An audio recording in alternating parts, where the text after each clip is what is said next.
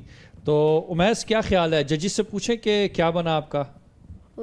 جی سر آپ جی ڈاکٹر صاحب آپ سے شروع کرتے ہیں. آپ جی بسم اللہ الرحمن الرحیم. بتائیے گا کہ ہمارے ننے سے قاری نے ابتدا کے والے سے ماشاءاللہ بہت بہتر. صرف ایک جگہ پہ جو ہے اگر یتیمن ذا مقربہ اس کو مکمل کرتے تو بہت پیارا ہوتا. یعنی یتیمہ معنی پہ کیا رکا حوالے ہے سے تو یتیمن ذا ہاں جی مقربہ یہاں پہ پہ انہوں نے او اطعام فی, یہاں پہ دراصل جو ہے وہ کفارے کے بارے میں بتا رہے ہیں. فک رقبہ او اطعام فی یوم ذی مسغبۃ یتیمن ذا مقربہ. یتیمن یعنی کیا, اس کی صفت کیا ہونی چاہیے؟ ذا مقربہ, جو صاحب صحیح یعنی قربا میں سے ہوں. اچھا میرا ایک سوال ہے یہاں پہ, وہ یہ کہ عموماً جب قرات کی جاتی ہے تو ہم قراء کو سنتے ہیں, تقلید کرتے ہیں, سنتے ہیں, ویسا پڑھنے کی کوشش کرتے ہیں, تو معنی یا جو ترجمہ ہوتا ہے اس کو کتنا افیکٹ ہے قرات کے اندر؟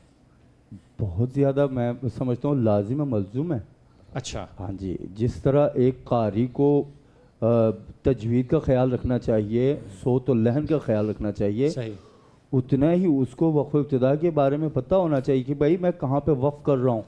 کہیں پہ جہاں پہ میں وقف کر رہا ہوں وہ کہیں جو ہے وقف قبیح میں تو نہیں جا رہا. بلکہ حضرت میں عرض کروں عوامی حوالے سے تاکہ آسانی سے سمجھ آ جائے کہ تجوید جو ہے اس کا تعلق قرآن کے الفاظ کے ساتھ ہے, صحیح, اور وقف کا تعلق قرآن کے معنی کے ساتھ. ہاں جی بالکل ایسا ہی ہے. تو معنی غلط ہو جاتا ہے, ظاہر وقف اور اعادہ جب غلط میں تو آسان سا مفہوم. اضافہ کروں تو حسن صوت اور مقامات کا جو تعلق ہے بنیادی طور پہ یہ مانوی تعلق ہے کہ ہم معنی کے اعتبار سے کسی بھی مقام کو چوز کرتے ہیں. صحیح, اگر خوشی اور فرحت والی آیات ہیں تو وہاں پہ اور خوشی اور فرحت کا لہجہ لگائیں گے, مقام لگائیں گے, اور وہاں پہ اگر احکامات ہیں تو وہاں پہ آپ مقام راست یا مقام بیات لگائیں گے.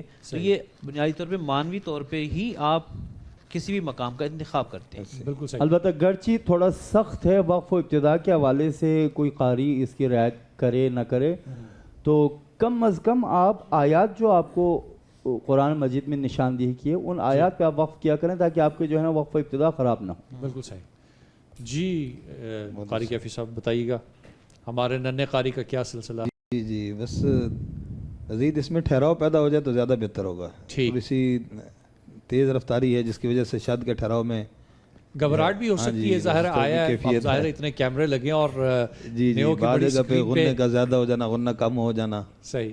نہیں ویسے جتنے شرارتی ہیں تیز ہی بھاگتے رہتے ہیں, تو قرات میں بھی میرے خیال سے تیز بھاگ رہے ہیں, ایسے ہی ہے.